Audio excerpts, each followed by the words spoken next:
everyone. Welcome back. In this week's episode, we have a really fun topic. We are talking about back pain in pregnancy, what's going on and what's creating your back pain, and also after pregnancy, why your back pain sticks around, right? Because a lot of women end up with back pain that doesn't really go away just because they've stopped being pregnant. So for those of you who are new to my channel, I am Dr. Alexandra Mayer, and this channel is for you if you are looking for tips and tricks on all things women's health. Today we have two very special guests with us, and they've both been on our channel in the past. We have Dr. Morgan Massingale, who specializes in spinal conditions, and we'll let her tell her story in a second as to why she really loves treating pregnant women with back pain. And then we have Ashley Allen with Ashley Allen Fit. Ashley is a personal trainer, and she's actually certified in pre and postnatal fitness, which is really, really important. And so today we're going to talk about what's going on with back pain and also ways that you can mitigate it during pregnancy by doing specific exercises, staying away from certain things. We're going to talk about all of this. So first of all, welcome to both of you. I'm excited to have you back. Thank you. Thank you. I'm excited to be here. So I just want you guys to start by telling our audience kind of your stories with pregnancy, because both of you have children. Max is how old now? He is 16 months. Okay. And then how old's Savannah? 14 months. So like right around the exact yeah. same age. So Dr. Morgan, why don't you start by telling us what kind of got you treating patients with back pain in pregnancy? Yeah, absolutely. So I had already just graduated from medical school. And was already starting my residency in spine health. So it was kind of like a happy coincidence that I was where I was when I became pregnant. And I kind of have an underlying condition where I have loose joints and ligaments anyway, and then set all the pregnancy hormones on top of that. My body decided that, you know, kind of like a snow cone, it was just gonna start dropping pieces off places. So I experienced a lot of pain during my pregnancy, and it started pretty early on. And no one knew what to do for me. It's really hard to find people who are adequately trained and know how to handle pregnant women, because there's so many things you cannot do with a pregnant woman. Yes. Absolutely, there are a lot of techniques and drugs that are absolutely contraindicated. But that doesn't mean you should just throw your hands up and walk away and be like, see you in 9 months, best of luck to you. Yes. Which is unfortunately the response that I got from a lot of people that I was seeking help from. And then I also got some really bad ideas of like, that use your brain cone, that doesn't make a whole lot of sense to do to a pregnant person. So that really got me kind of thinking about this specific niche of patients. Mm-hmm. Absolutely. And I think that is so true. I think that sometimes you have patients that come in that are pregnant that are getting treatment options that just make zero sense. Or it's literally, well, just wait till you're postpartum by at least 3 months and then come on back. And so you're just kind of stuck waiting, which is super unfortunate and really difficult. Ashley, why don't you tell us your story with pregnancy? Because you were, so I had the joy of kind of watching Ashley transition from pre-pregnancy through her pregnancy to being the amazing mom that she is right now. And she did it all with like a ton of grace. And obviously she looks amazing, and she's maintained her fitness, maintained her health. And so I'm excited for you to kind of share your experience. Yeah. So when I got pregnant with Savannah, I had just did fitness competitions for 4 years straight. My training regimen, I trained 6 days a week, hit cardio 5 days a week. And when you're told you're pregnant, you're told that you can do the same thing. You can continue your routine. Well, my routine was not going to work for me during pregnancy. It was way too much, especially during that first trimester. So I had to like figure things out really, really quick.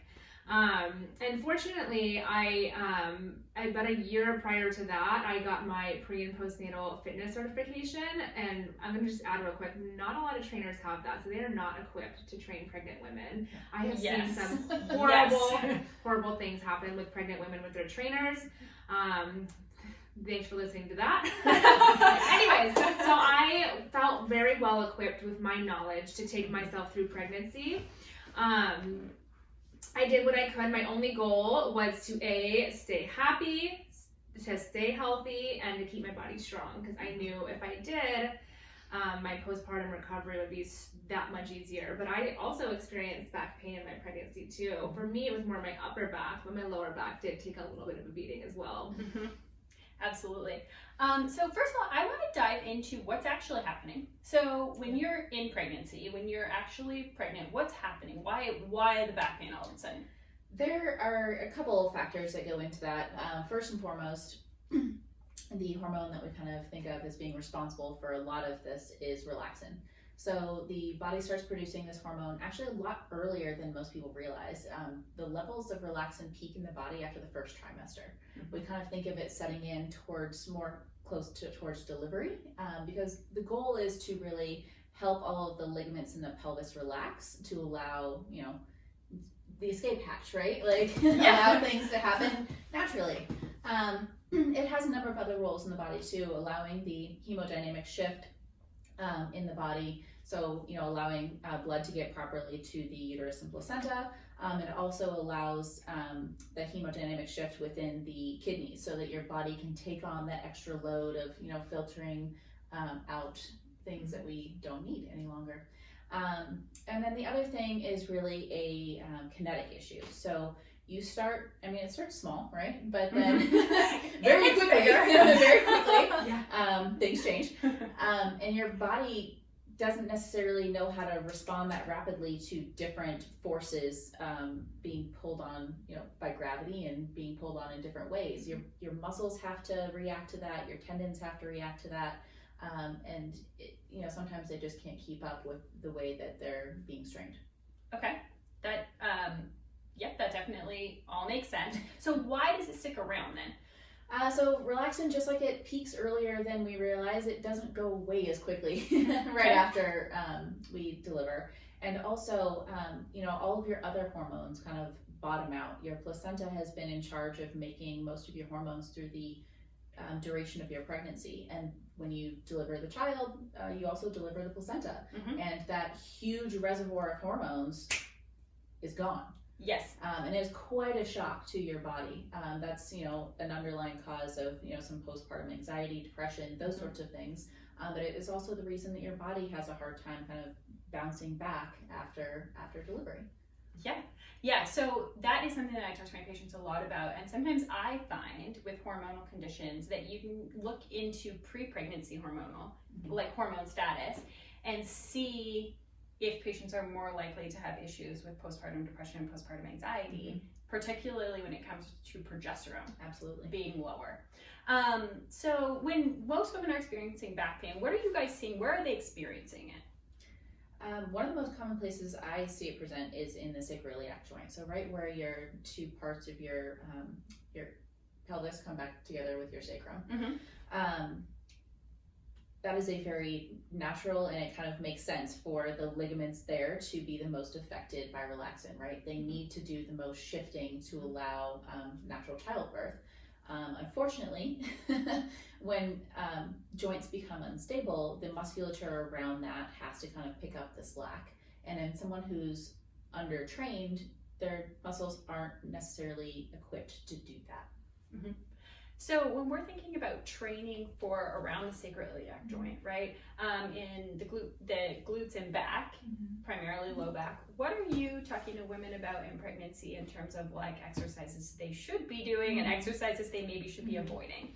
So whenever I work with pregnant women, one of the first things I do is evaluate their form, because you are going to be moving different during pregnancy. So maybe the way you did a squat or a deadlift before, we might need to change it a little bit to make you a little bit more comfortable. Mm-hmm. One of the things I do, we kind of focus a lot on with pregnant women, glute and hip work, because again, like you just said, that area gets unstabilized and we need to keep it strong so you don't end up with all that pain. So I definitely do a lot of glute stuff and just kind of teach them how to move with their pregnant body. And then when you deliver, then it's a completely different story. But that's pretty much what I do with them. Okay. And then a lot of what you've talked to me about in our workouts is things like wide-legged squats. Yes, I was going to say that. Yeah. So one of the main things I do with pregnant women is like when it comes to the squat, typically your squat's a little bit more narrow, feet are facing forward. But for a lot of pregnant women, it's a little bit more comfortable for them to go a little bit wider. And this also is going to work your pelvic floor too, which I work with most of my clients, even if they haven't had a baby yet, we do pelvic floor work. It's very important. Yeah. Another thing I do is help them learn how to breathe. When you are pregnant, you become a chest breather. It's super weird. I mean, you know this. So you have to, it's so bizarre. You all of a sudden start breathing in your chest. It's so crazy because your baby starts to push up on your lungs and your diaphragm. Tiny foot kicking you. Literally. So what I do is I teach them how to breathe while they're pregnant. Do belly breathing, also known as diaphragmatic breathing. So I do that too, and what that does is it helps engage those inner core muscles, which will also help support the lower back. So that is really, really important, and it can help in labor and delivery too. So good thing we've been working on my breathing and my training. Yes, Because otherwise I just suffocate in pregnancy apparently, because I already don't breathe. So when it comes to exercising, what are you seeing? So you're working with women who have mostly been training and then go through pregnancy, but I know that you have a lot of friends. Like, I mean, being the age that you have a lot of friends that have gone through pregnancy. What are you seeing in terms of women who are maintaining their activity, particularly their strength, versus women who maybe are not focusing so much on strength? Okay, so like she said, I have a lot of friends who are in the childbearing age. I have a lot of pregnant friends who have had babies. I have friends who are very, very active and kind of proactive with their workouts, and I have friends who do nothing. And this is just my observations. My friends who are active, they have a easier time in their pregnancy and with their recovery as well. They complain, they don't complain as much about their aches and pains. Of course they're still in pain, it's uncomfortable, but they don't complain as much with their pain. They feel better, and they're just overall not as miserable, I want to say, versus my friends who do nothing. I mean, they're just miserable. They're in so much pain, they can't sleep, they don't feel good, and so they're miserable throughout their whole pregnancy. And then we talk postpartum. I mean, it's just night and day if you train. It really is. I 100% agree with that. I think watching you transition through pregnancy really opened my eyes to how much of a difference it makes. Yes. Both during pregnancy, but also postpartum. So a lot of patients, when they are pregnant, will just go and they end up at a chiropractor like 3 times a week to pop their SI joint, and they end up just, that's what they do. Can you talk a little bit maybe about that? Sure. Awesome. Yeah. So chiropractic care, or naturopaths are trained to do naturopathic manipulations, which are pretty similar. Some PTs do some osseous manipulations as well. So there's a variety of practitioners that could be doing this for you. They take and realign bones, right? What holds those bones in place after you put them in place?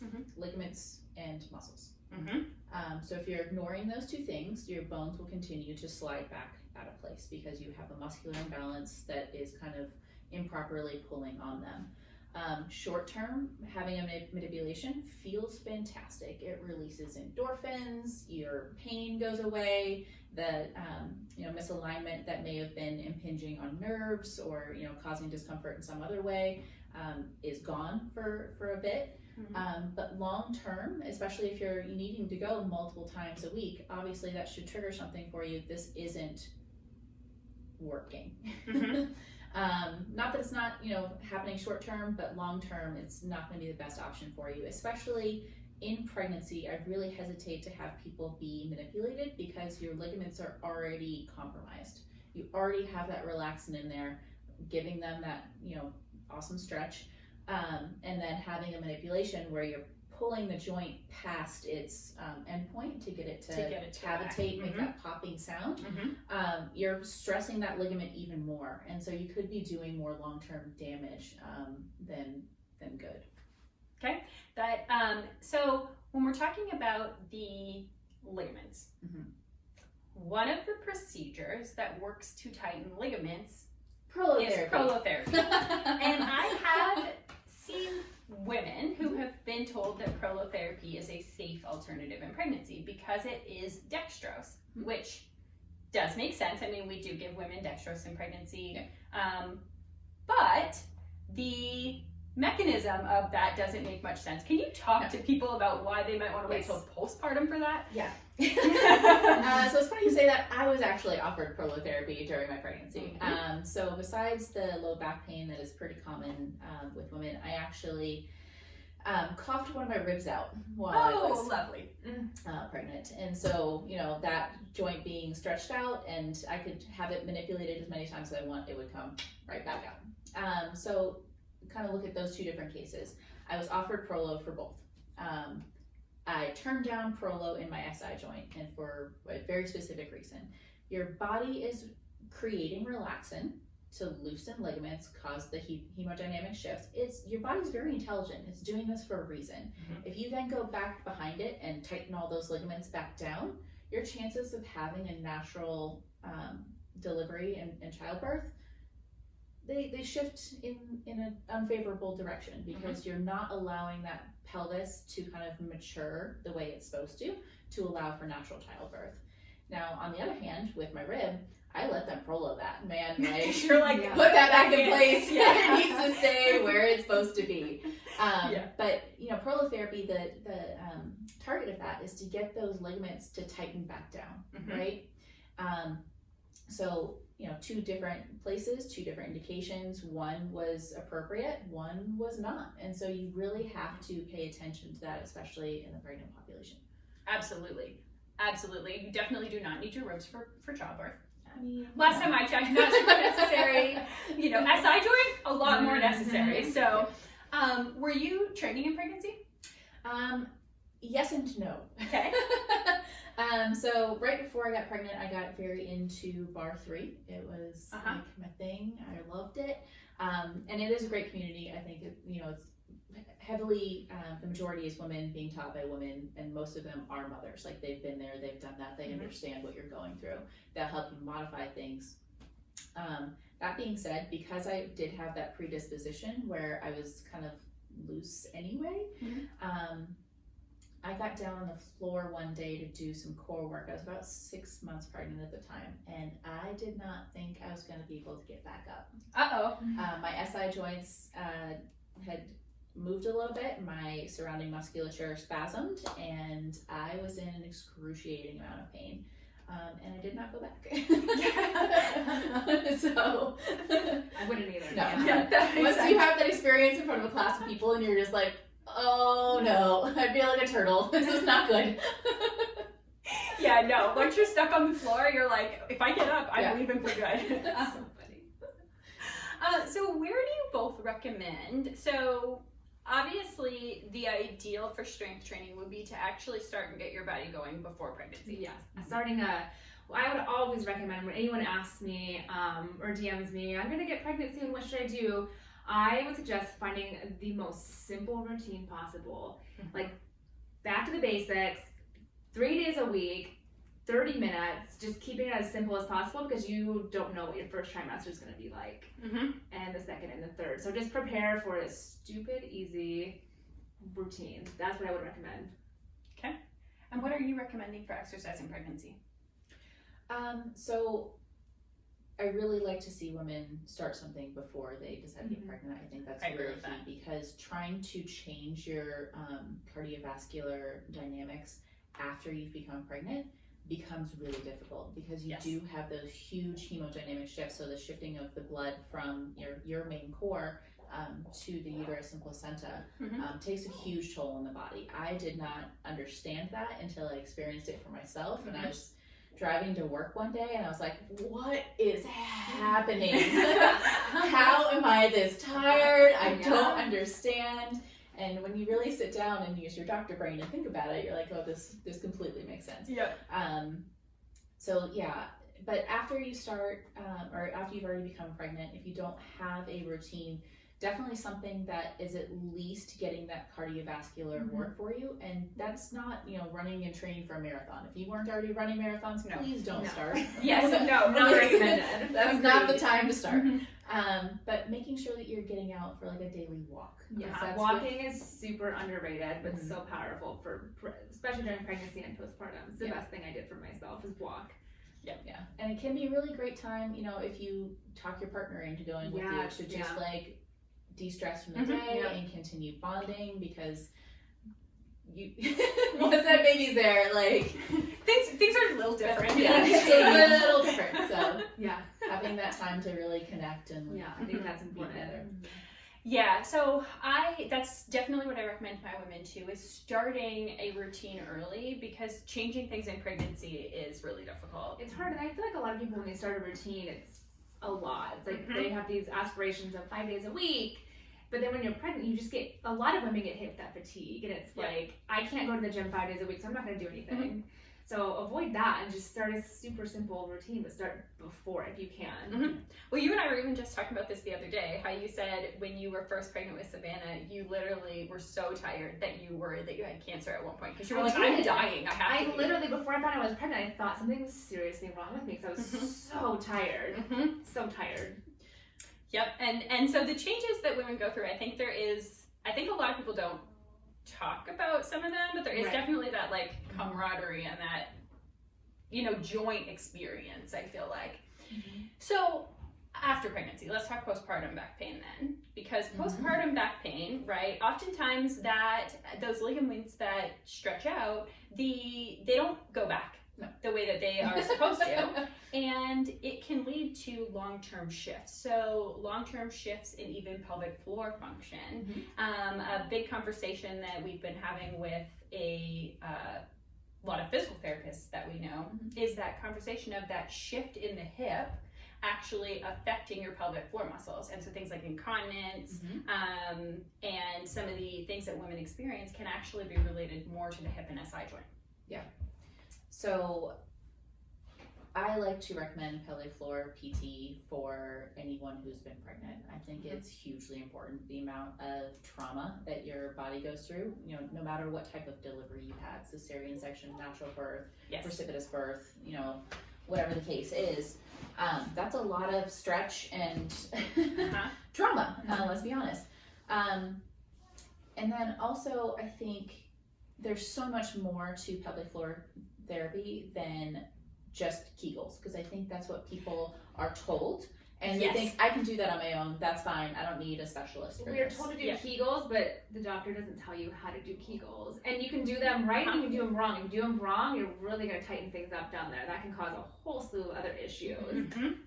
Yep, absolutely. I think it's something that people they think they know how to do, but they don't actually know how to do it effectively or correctly. Yeah. Yes. And then there's also the component of kind of the way you think about your core. You did an episode of a podcast with Jessie from Doctors of Physical Therapy, which I thought was fantastic. There's so much more to the core than just the rectus abdominis, the six pack. That tells you nothing about the core strength. No. There's the transverse abdominis that comes all the way around. There's the pelvic floor and the diaphragm, kind of like, boxing the everything visual in. she gave is like a soda can. Diaphragm, pelvic floor, your transverse abdominals, and then your six packs in the front. And so making sure that you have a physical therapist that understands that dynamic and how all of those things play in together. Because if you're just strengthening one muscle, you're missing everything else, and either you're going to come up with some weird compensation patterns and have kind of more long-term detriment. And this goes for personal trainers too. And not a lot of trainers know that about the core. The amount of training a personal trainer gets, if you're just generally certified, there's a paragraph this big in the book. Literally this big, 12-point font. Yes. This is it. So a lot of trainers don't have that knowledge. So they're going to have postpartum women, when they get cleared from their doctor, do box jumps right away when they are not ready for that load. They're going to have them do sit-ups without proper breathing, planks before they're ready, which is going to lead to lower back pain and pain everywhere else, and pelvic floor dysfunction. So if you're working with a trainer, make sure that they are knowledgeable about the core and the whole system and the pelvic floor. Make sure you're comfortable talking to them about it too. If you can't mention the word vagina to your trainer, run the other way. Agreed. Yes, 100% agreed. I think there are a lot of trainers out there that train women like little men. And then pregnancy completely changes that. And then they literally don't know what to do. Yeah. For anybody who needs to hear this, you are not just a little man. And if your trainer thinks you are a little man, then you need to go find another trainer. Yes. We are all recommending that you get out of it. Yeah. That goes for your doctor too, honestly. Yeah. Absolutely. Yes, absolutely. A lot of medicine it's studied mostly in men. And it's not well extrapolated to the female population. One of the most common things that you actually exemplifies that is the core, normal body temperature is done in 20 to 30-year-old men in the military. That is where 98.6 comes from. That's interesting. Yeah. Huh. And since it's so tied into your metabolic rate, which is also tied into your hormones, women are different. Well, yeah, they're very different. Well, and we don't have a set temperature. I mean, anybody who's tracked ovulation any month will know that we don't have a set temperature. Our temperature will change depending on what part of the cycle you're in, depending on if you're ovulating. And we just pay very little attention to this. We just box us right in there and move on. Okay, so you have a woman who has back pain in pregnancy, and obviously we don't just want to be like, too bad, bye, see ya later. See you in 9 months. Good luck. So what options do they have available? So one of the most effective things I've seen with pregnant women is actually injection therapy called perineural injection therapy. Okay. I use it a lot even in my non-pregnant population. But with pregnant women, it's extremely safe and can be very effective. So perineural solution itself is 5% dextrose, which is just a really dilute sugar solution. And we buffer it to the pH of the body so that it doesn't sting, doesn't burn, anything like that. And it's delivered just underneath the skin. So right between your skin and your muscle layer, you have a bunch of nerve endings running. Those nerves could be causing pain themselves, or sometimes what we're doing, especially with pregnancy, is relying on what we call Hilton's Law. So we treat those superficial nerves, get them to kind of calm down and absorb this dextrose, and then they bring it back towards the spine. So they can affect deeper structures without having to go deep with a needle, which is really helpful with the pregnant population. Absolutely. And that because it's treating more of the nerves, it's not actually treating the ligament at all. Exactly. Yeah, so you're not causing that, retightening, you're not counteracting, relaxing in any way. You're just really helping bring down that pain level. Okay.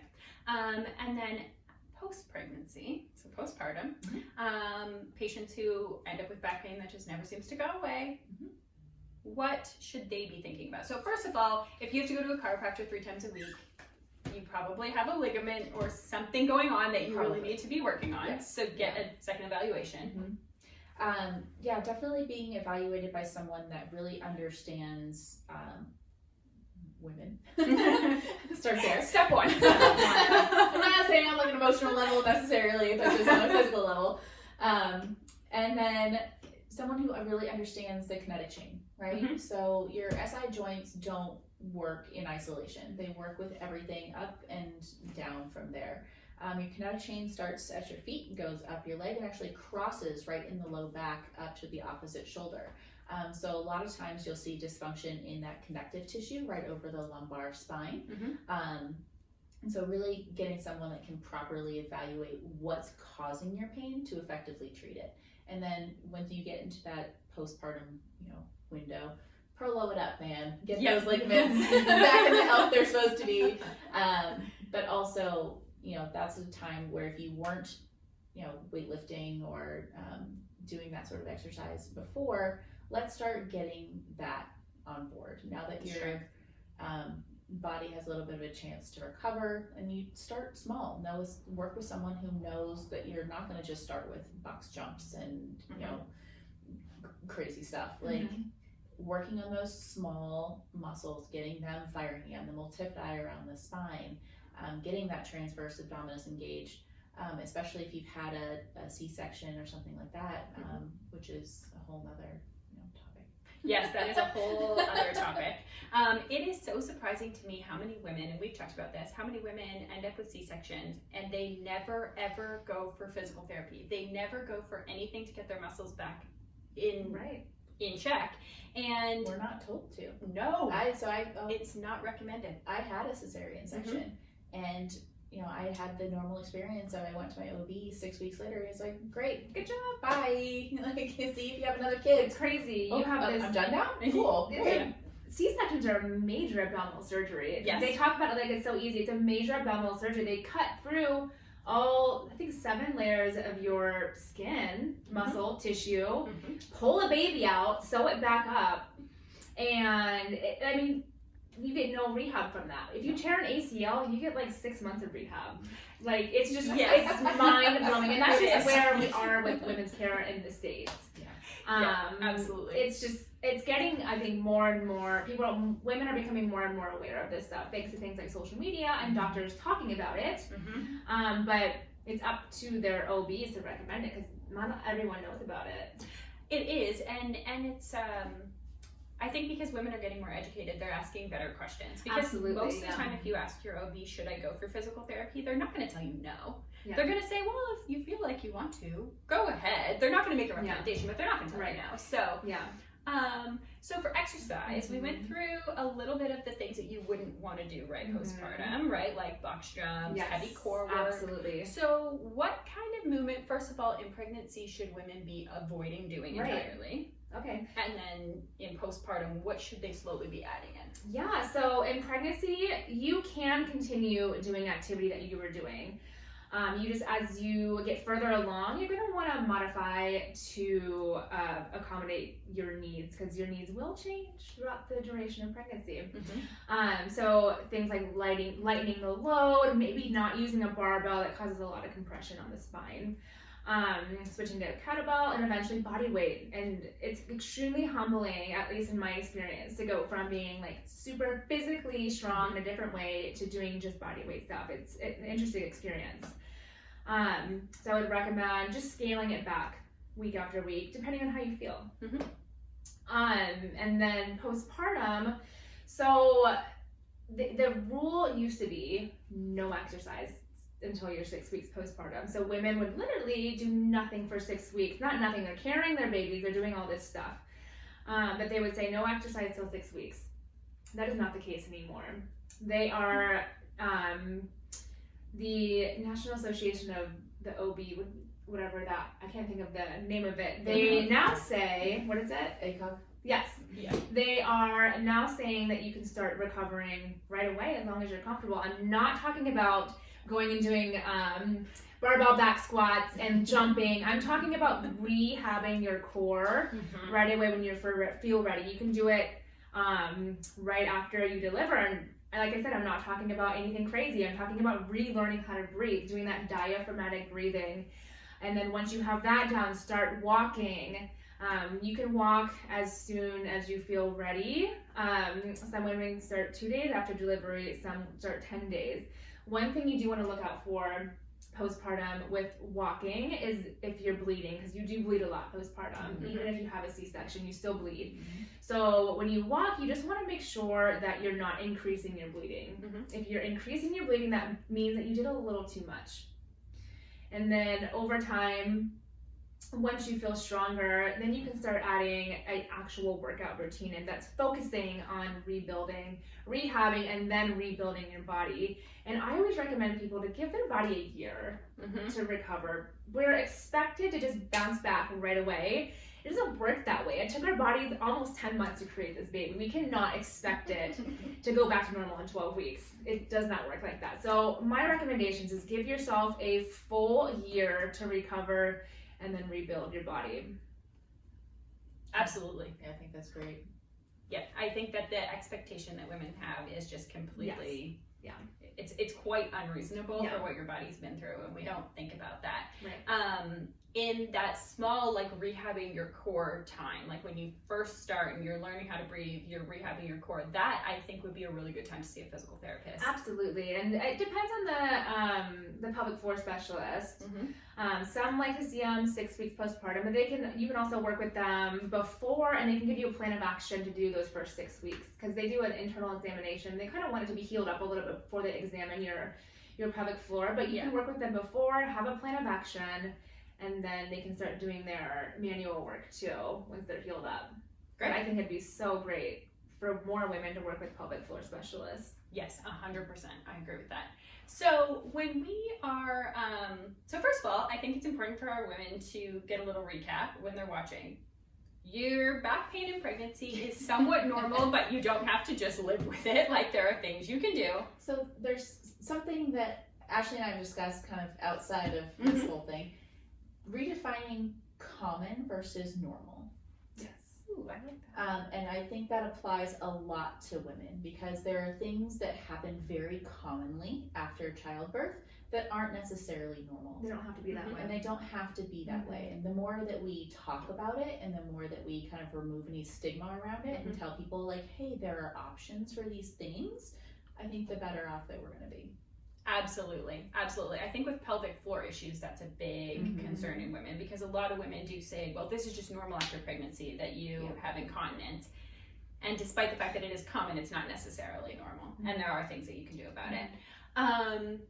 So I think the important takeaway for women is that when it comes to back pain, first of all, if you're postpartum, there's definitely things to treat it. Like, you should not have to go get your SI joint put in 3 times a week just because, and that's your life. Like, that should not be your life. There are treatment options.